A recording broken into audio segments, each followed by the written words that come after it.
સાણંદમાં ફરી એક વખત દીપડાની હાજરીનું પંગેરું મળી આવતા લોકોમાં દહેશત ફેલાઈ છે। ગઈકાલે મોટી દેવતી ગામમાં દીપડાના ફૂટપ્રિન્ટ મળ્યા બાદ આજે નવા ફૂટપ્રિન્ટ સીમ વિસ્તારમાં જોવા મળ્યા। નવા લોકેશન પર દીપડાના પગલાં મળી આવતા સ્થાનિકોમાં વધુ એક ફફડાટ જોવા મળ્યો।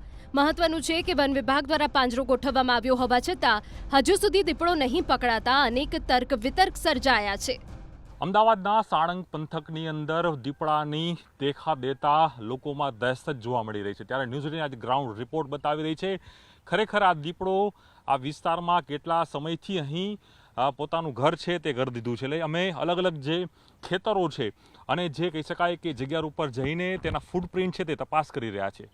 વન વિભાગ હજુ પણ માત્ર ખાલી હેને દેખાવા પૂરતા કામગીરી કરી રહ્યા હતા તે પ્રકારના દ્રશ્યો છે। અને અમે જે અલગ અલગ જે ખેતરો છે જેના ફૂટપ્રિન્ટ મળી રહ્યા છે ત્યારે વન બાય વન અમે અહીં આગળ જઈ રહ્યા છીએ। દ્રશ્યોમાં પણ જોવા મળી રહ્યું છે કે કઈ રીતે જે કહી શકાય કે જે ફૂટપ્રિન્ટ છે તેના આધારે અમે આખી આ કામગીરી કરી રહ્યા છીએ અને ફૂટપ્રિન્ટ જે રીતે મળ્યા તે પ્રમાણે અમે આગળ પહોંચી ગયા અને તે આગળ કહી શકાય કે જે મુખ્ય રોડ છે એ મુખ્ય રોડ સુધી આ દીપડો પહોંચી ગયો છે અને ગ્રામજનોમાં જબરદસ્ત એ કહી શકાય કે એક ડરનો માહોલ ઊભો થયો છે। તેમ છતાં પણ વન વિભાગ હજુ નિષ્ક્રિય હોય તે પ્રકારનો હાલ જોવા મળે છે। ન્યૂઝને આજે ગ્રાઉન્ડ રિપોર્ટ બતાવીને એક સાહસ કરી રહ્યું છે આપણા દર્શકો માટે કે કારણ કે શહેરી વિસ્તારની આસપાસ દીપડો દેખાય એટલે લોકોમાં ચોક્કસપણે ચિંતા વધે અને ચિંતાના કારણે જ ન્યૂઝની ટીમ અહીં પહોંચી છે। મારા કેમેરામેન પંકજ સાથે હું અહીં પહોંચ્યો અને આખો ગ્રાઉન્ડ રિપોર્ટ હું આપને આ બતાવી રહ્યો છું જેની અંદર ફૂટપ્રિન્ટથી લઈને જંગલની જાળીઓ વચ્ચે જઈને અમે એ આપને બતાવવાનો પ્રયાસ કરી રહ્યા છીએ કે ખરેખર આ દીપડો અહીં છે તેમ છતાં પણ વન વિભાગ હજુ ક્યાંક ને ક્યાંક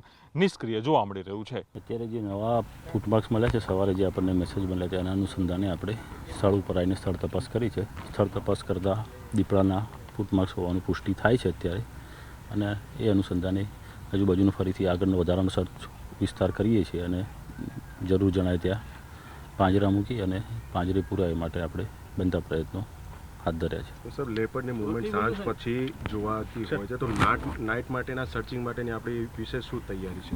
નાઇટ માટે આપણો સ્ટાફ નાઇટમાં ડ્યુટી પર રહેશે તે સિવાય થર્મલ ડ્રોનની પણ વ્યવસ્થા કરીશું આપણે અને આજુબાજુના વિસ્તારને સર્ચ કરવા। સિટીઝન્સ માટેની શું અપીલ છે ડિપાર્ટમેન્ટ તરફથી?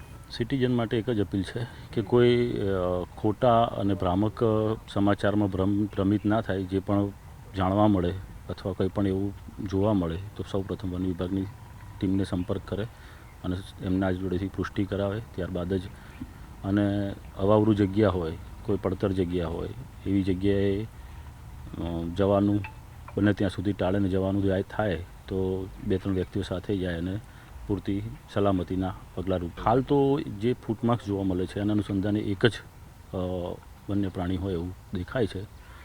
ઉંમર તો પ્રત્યક્ષ જોવા મળી નથી પણ ફૂટમાર્ક્સના આધારે સરેરાશ 4 વર્ષની આસપાસ ઉંમર હોઈ શકે। આ બાજુ આવી ગયો હોય અને અત્યારે હાલ વન્ય પ્રાણી છે તો એનું સીપ પેસેજ શોધતું હોય તો એ અનુસંધાને એના શિકાર પાણીની શોધમાં અને સેફલી રહી શકે અને એ પ્રમાણે વિચલન કરતો હોય છે જનરલી।